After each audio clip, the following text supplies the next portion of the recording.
सब्र का फल मीठा होता है। एक बार एक संत अपने शिष्यों के साथ जंगल के रास्ते से होकर किसी गांव की तरफ जा रहे थे।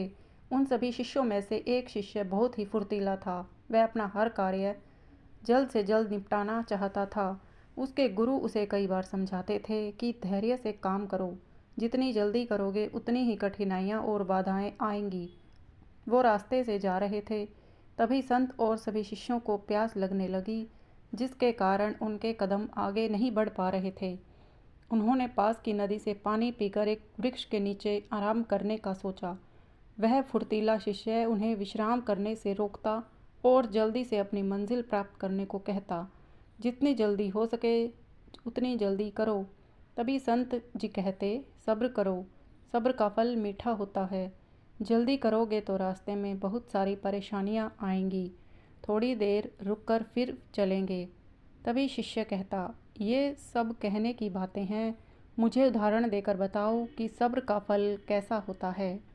संत जी बोले, समय आने पर बता दूंगा।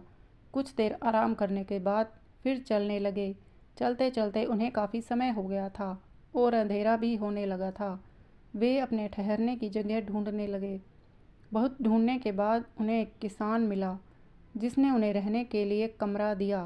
संत और सभी शिष्य खाना खाकर सोने की व्यवस्था कर रहे थे। तभी उस कमरे में एक बल्ब लगा हुआ था। उस बल्ब के पास दो छिपकलियां मंडरा रही थी। वे बल्ब के आसपास के जानवरों को खा रही थी। संत जी की नज़र उन दोनों छिपकलियों पर पड़ी, जिनमें से एक छिपकली दौड़ दौड़ कर जानवरों को पकड़ रही थी, लेकिन उसके हाथ कुछ नहीं लगा, और दूसरी छिपकली बहुत ही धीमी गति से चलकर जानवर पकड़ रही थी। संत जी ने कहा, अब समय आ गया है कि सब्र का फल मीठा कैसे होता है।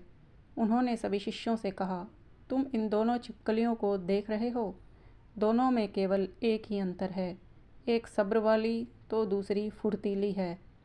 जो फुर्तीली है वह दौड़कर अपना शिकार करना चाहती है, जिसके कारण उसे एक भी शिकार नहीं मिल पा रहा है, सिर्फ परेशानी और थकान ही मिल रही है।